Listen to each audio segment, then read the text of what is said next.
I am whole exactly as I am.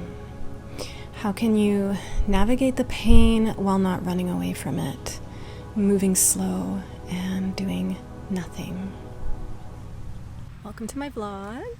The vlog for this week is navigating heartbreak, depression, anxiety, staying grounded and not overcomplicating it. Just taking it one day at a time, not trying to magically transform. I've been more interested in engaging in drama and feeling loved than I have in bettering myself. I wanted to do a vlog because I guess I was refraining from doing one because things weren't going perfect in my life, but that's the whole point of this. I'm sitting in a field, just like making sure there's no snakes or dogs that are going to run up.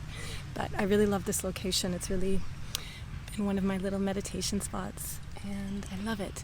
But anyways, so I have been going through some heartbreak, some anxiety, some depression. It's been quite messy and I wanted to share that with you and be honest and kind of show you how to navigate those moments, because it can't be glamorous, it can't be roses and sunshine all the time. Sometimes we have to go through tough moments. So I think what I've learned, I'm just looking at like all these bugs crawling around me. Hopefully I'm okay. Here's what I've learned. I've decided to just really be open and talk to my friends about what I'm experiencing, and in sharing some of the things that I'm going through, navigating heartbreak, loss of a partner, and my own anxiety. As I say these things out loud, I realize that where I'm to blame.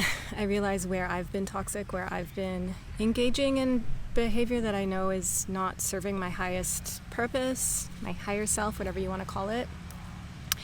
And I think, this is why it's so important when you're going through anything, is to just talk it out honestly and then kind of reflect on what you just said. Because I noticed a lot of the things as I said them, I started to heal myself and realize like, okay, wait a minute, but why am I doing that?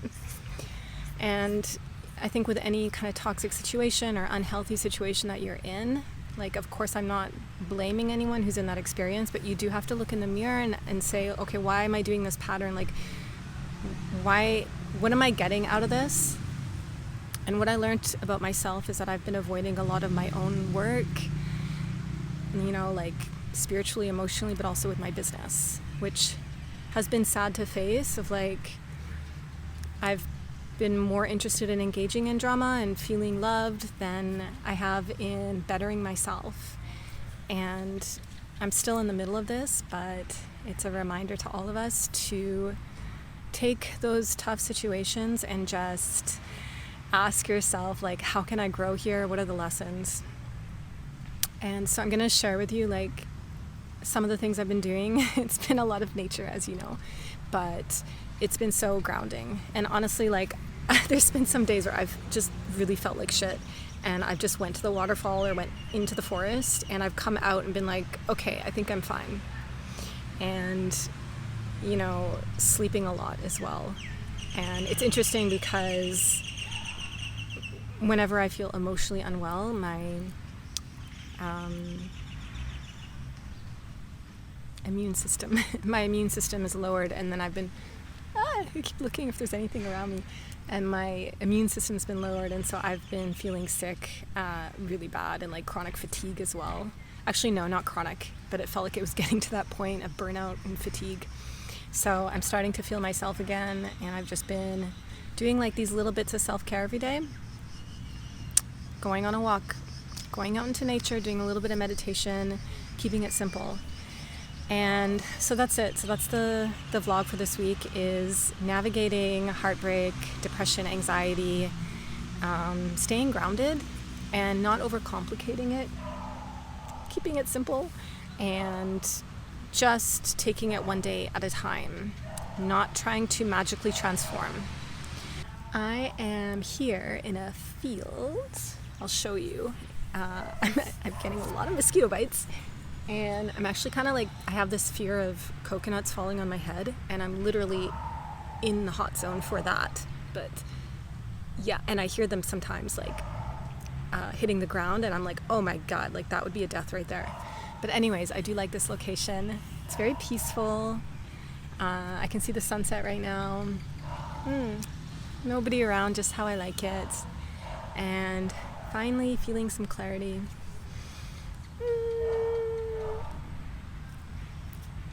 Okay, let me show you. I'm not even gonna move much because I don't want to be under any coconut trees. You can see. So beautiful, so peaceful.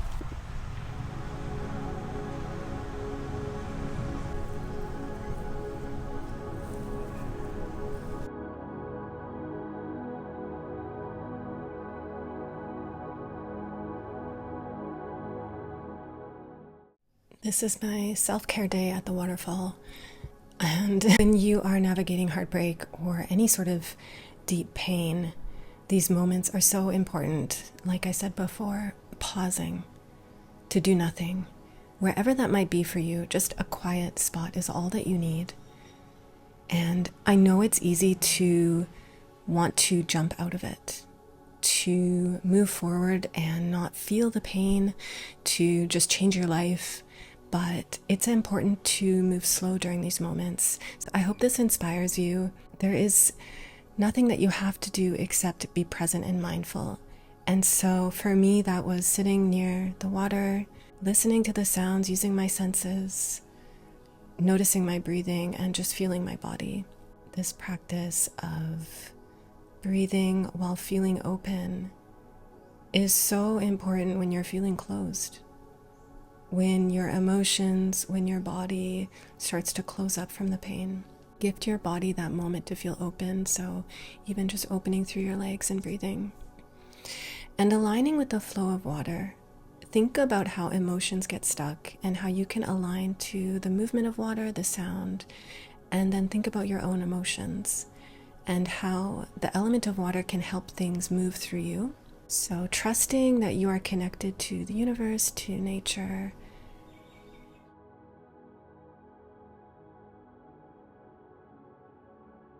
And these gentle movements, this is called tensegrity, and I know it doesn't look like much, but it's so powerful to connect your body with your breathing. So simple movements. And what's interesting is that when you've been through a difficult moment, especially if it's trauma, there is this disconnect between what you actually feel in your body and how your mind interprets it. So when you do these movements, these breathings, these meditations, you create that healthy connection between what's felt in the body and the mind. Because there's nothing worse than feeling controlled by your own emotions, your own thoughts. And these practices are really simple ways to break that loop. I stayed here so long. I honestly, I didn't want to leave because suddenly I started to feel in the moment again. I was like on a fast speeding train with my emotions and thoughts and worries and stress. But as I did this, everything started to make sense again. I had clarity. So it's so important to slow down. Slow down your breathing, slow down your thoughts, and use your breath to create a bridge, a gap between what you're feeling. I love foot practices, as you know, so just even feeling the water, feeling the ground, walking through nature carefully because there's snakes and lots of different bugs, but I don't know, in my head, I'm like from a Disney movie and I believe that all the animals want to talk to me and they love me. So I have this like inflated ego when I go into nature, like I'm gonna be fine. But I'm starting to feel more grounded, and once I do the grounding, I move into more of like flow practice. So I went into the waterfall after the grounding, and again, I'm looking at this waterfall, I'm looking at the movement of water and just honoring that gift, because I know that's within me. Like I can move as well, I can flow, I can release things. I don't have to feel stuck or blocked or trapped. And whatever the tough emotion is, really trusting, like it's just visiting and it's gonna just pass through. So do you want to let it control you, or yeah, do you want to learn from it? And I started to feel so good towards the end. I started to feel myself, and it was really amazing. It took all day, but nature honestly healed me. It helped me so much. So always having that intention. My energy has completely shifted. I'm feeling so different in the matter of a few days.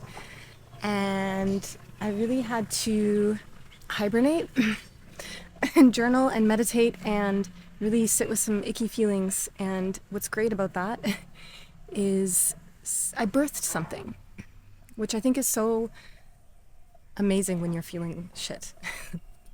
Honestly, there's a good silver lining to it. In those moments when you're just feeling pretty dark, pretty low, when the energy's low, it's really in these moments when the best thing you can do is do nothing. That's my favorite advice from one of my teachers. It's like a process when you're kind of in a challenge or a difficult issue. The first step is to do nothing, because it's very easy to want to jump out of it. Doesn't feel good, right? So you're trying to distract yourself. What's next? Like, okay, let's just like get out of this horrible situation. Sorry, there's like a drone.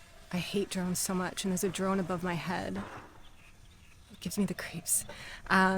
So anyways, I really followed that advice. I was in a shitty situation. I'm going through some heartbreaks and sad experiences with people, and I just kind of did nothing. And I was like, well, what am I running away from? What are these feelings? And I was able to actually come back to my business and myself and birth this little offering of self-care for women. And so I'll share that with you below. But yeah, I'm feeling much better, feeling revived, but it was pretty dark for a few weeks. I'm not gonna lie. It was hard to record anything or to want to do anything. Like it's bad when you don't want to wake up, you lose motivation, and that's how bad it was for me. Like, I didn't want to even get up in the morning, and I'm like a morning person, like super active and motivated, and I just wanted to lay in bed, watch Netflix. But look, okay, things are better. So thanks for watching.